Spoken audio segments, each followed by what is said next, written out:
বিজেপির মিছিলে যোগদানে গ্রেপ্তার আর গ্রেপ্তার করা হয় মেজর ঋত্বিক পাল সহ 6 জনকে। 15 জানুয়ারি পর্যন্ত জেল হেফাজতের নির্দেশ আদালতে।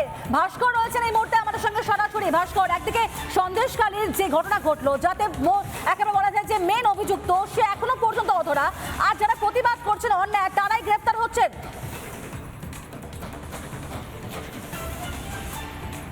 একদমই প্রিয়, দেখো এই মুহূর্তে আমি দাঁড়িয়ে রয়েছি শ্রীরামপুর যে সংশোধনাগার, সেই সংশোধনাগারের সামনে। এখানেই কিন্তু ভারতীয় সেনাবাহিনীর প্রাক্তন সেনা আধিকারিক মেজর ঋত্বিক পালকে কিন্তু রাখা হয়েছে। এবং তার অপরাধ কি?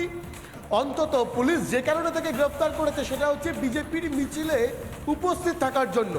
ডানকুনিতে বাইক র্যালি, যে বাইক র্যালিতে উপস্থিত ছিলেন বিজেপির রাজ্য সভাপতি সুকান্ত মজুমদার, সেই র্যালিতেই উপস্থিত ছিলেন ভারতীয় সেনাবাহিনীর প্রাক্তন আধিকারিক মেজর ঋত্বিক পাল এবং ভারতীয় সেনাবাহিনীর প্রাক্তন আধিকারিক সহ আরও 6 জনকে গ্রেপ্তার করেছে পুলিশ।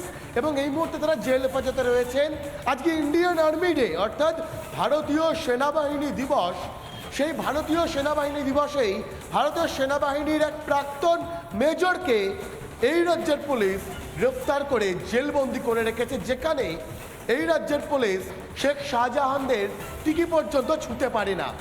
শেখ শাহজাহানরা কেন্দ্রীয় তদন্তকারী সংস্থার আধিকারিক বা কেন্দ্রীয় বাহিনীর জওয়ানদের ওপর আক্রমণ সংগঠিত করতে পারেন, তার বিরুদ্ধে লুকআউট নোটিশ জারি হলেও রাজ্য পুলিশ তাকে খুঁজে বের করতে পারে না, আটক বা গ্রেপ্তার করতে পারে না।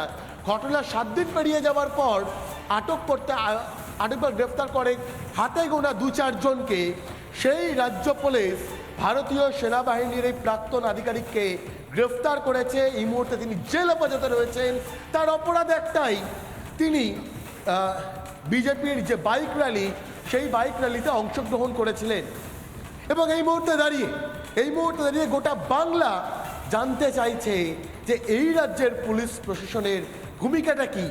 এই রাজ্যের পুলিশ প্রশাসন ভারতীয় সেনাবাহিনীর প্রাক্তন আধিকারিককে গ্রেফতার করতে পারে মিছিলে উপস্থিত থাকার জন্য, কিন্তু সেই পুলিশ, সেই প্রশাসন একেবারে সেখানেই তো প্রশ্ন উঠছে ভাস্কর, যে যেখানে যারা দেশপ্রেমী তারাই জেলে রয়েছেন আর দেশদ্রোহীরা বাইরে ঘুরছেন, অর্থাৎ এখনো পর্যন্ত অধরা যেখানে সন্দেশখালী কাণ্ডের মাথা, আর প্রতিবাদীদের গ্রেফতার করা হচ্ছে, অপরাধীদের ছাড় দেওয়া হচ্ছে। ধন্যবাদ তোমাকে ভাস্কর।